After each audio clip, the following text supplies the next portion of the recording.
Cumprimentamos nossos amados irmãos e ouvintes com a paz do Senhor. É com muito prazer que nós vamos estudar a lição de número 9, que traz como tema a nova vida em Cristo. A nossa leitura bíblica em classe se encontra em Romanos capítulo 12, versículo de 1 ao 12. O textuário também traz Romanos capítulo 12, versículo de número 1, que diz: Rogo-vos, pois, irmãos, pela compaixão de Deus, que apresenteis o vosso corpo em sacrifício vivo, santo e agradável a Deus, que é o vosso culto racional. A nossa verdade prática diz: a nova vida em Cristo consiste em viver fervorosamente a vitória da cruz. Nós temos 3 tópicos nesta lição que nós vamos estudar. O primeiro tópico vai falar sobre Romanos, capítulo de número 12, versículo de 1 ao 12, que fala da mordomia da adoração cristã. O nosso segundo tópico vai tratar de Romanos 12, versículo 3 ao 8, que trata da mordomia dos dons.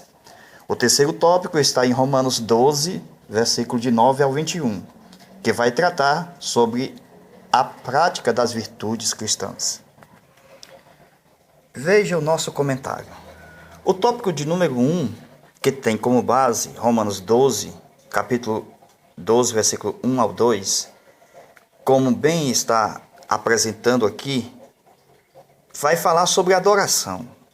Então, vai mostrar um homem que se apresenta diante de Deus na adoração. Todos nós sabemos que o culto é um sacrifício vivo, que deve permanecer vivo para ser oferecido vivo novamente em cada culto. Diferente do culto do Antigo Testamento, a oferta era um animal, por exemplo, um novilho. No Novo Testamento, a oferta tem que ser viva, e é eu e você. O texto nos assegura: apresentai-vos em cada culto vivos, santos e aceitáveis, com os instintos equilibrados e com a atitude correta. O texto de Romanos 12:1 fala de uma adoração em espírito e em verdade, uma junção de um corpo, de alma e espírito, isto é, o espiritual e o físico, para adorar a Deus, que é o nosso culto racional. Então devemos apresentar o nosso corpo em sacrifício vivo, santo e aceitável diante de Deus. Devemos renovar a nossa mente pela palavra de Deus e conhecermos a vontade de Deus, qual seja boa, perfeita e agradável. Então, com a instituição de um novo culto no Novo Testamento, foi deixado para trás o culto do Antigo Testamento, que era trazido em memória à Páscoa. E foi instituído na Nova Aliança, aonde nós cultuamos a Deus, com um novo entendimento, foi instituído a ceia do Senhor, envolvendo a comunhão de todos na dispensação da graça.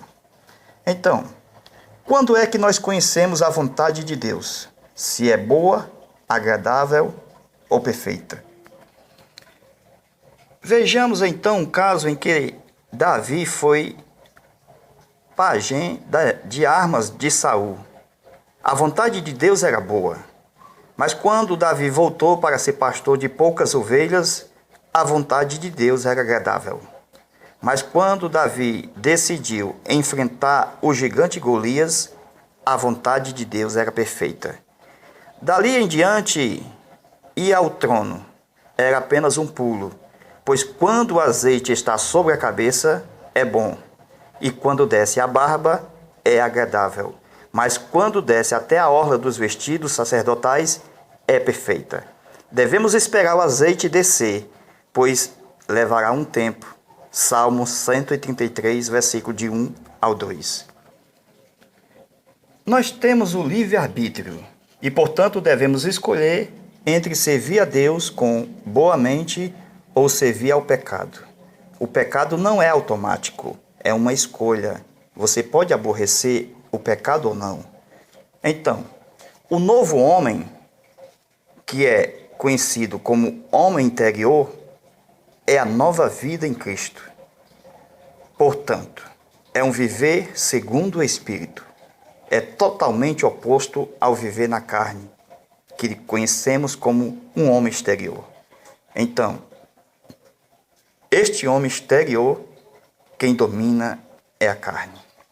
Portanto, a nova vida em Cristo significa que a arca de Deus está dentro do lugar santíssimo, onde o Espírito Santo agora é quem governa o espírito humano. Assim, o homem exterior, a vida na carne, lhe é sujeita, tornando servo. O homem exterior é a carne, isto é, a alma no corpo. Portanto, o homem interior, que é o Espírito de Deus no espírito humano, trazendo exatamente novidade de vida. Portanto, agora este homem interior ama a palavra de Deus, diferente do homem exterior que gosta do mundo. O coração do homem exterior é vazio e não tem a palavra de Deus. Por isso que esse coração, ele entra em guerra por causa que ele vive na carne. Mas o coração de um homem interior, cheio da palavra, a carne se aquieta e se submete. Então, a alma e o corpo fica debaixo do domínio do Espírito de Deus, que é o novo gerente do espírito humano. A mente é transformada e ela se submete ao Espírito Santo que está dentro do espírito humano. Então, a carne é como um tipo de Agar, a qual o anjo disse a ela: volta e se submete à tua senhora, da qual é um tipo do Espírito, a Sara. Então, para mim, ser santo não é expulsar a vida normal, esta vida no corpo, mas é necessário ter a palavra de Deus no coração para não pecar contra Deus. Pois é a palavra que rege a vida de cada um de nós. Assim a carne, ela se sujeita ao coração cheio da palavra de Deus. Portanto, a alma tem um sentimento, o intelecto e a vontade. O corpo tem 5 sentidos: a visão, a audição, olfato, paladar e tato. Então, esta é a junção dos atributos. Se nós juntarmos os atributos da alma com os atributos do corpo, é aqui que vai nascer os instintos. Então, como acontece o pecado? Então, o pecado é o desequilíbrio desses instintos. Portanto, os atributos do espírito humano só pode acontecer dentro dele quando ele recebe o Espírito Santo. Conforme a Bíblia diz que esses atributos são amor, fé e esperança. Esses atributos só vêm à tona quando há uma nova vida em Cristo. Então, a paixão é um sentimento da alma no corpo, enquanto que o amor só ocorre no espírito humano. Então, quem tem uma vida nova em Cristo, tem o Espírito Santo que gerencia a alma e o corpo. Então, é a partir do espírito humano que recebe o Espírito Santo, vai vir esta alma e este corpo ficar debaixo da autoridade do Espírito Santo, que vai conduzi-los à santidade. Então, é como que se sobrepõem estes desejos do corpo e da alma, que é chamado um sentimento carnal, fica debaixo da autoridade divina. Então, quem vive uma vida na carne não suporta nada, porém o espiritual suporta tudo. O carnal, ele tem a paixão e diz: se eu ver, eu acabo com tudo. O espiritual, ele tem o amor e diz: eu creio que Deus vai resolver tudo isso por mim. Então, às vezes acontece uma briga entre o sentimento carnal e o amor, entre o intelecto e a fé, entre a vontade e a esperança. A vontade, ela quer acabar com tudo. Porém, a esperança diz, calma. O intelecto diz, eu não entendo nada. A fé diz, pela fé você entende.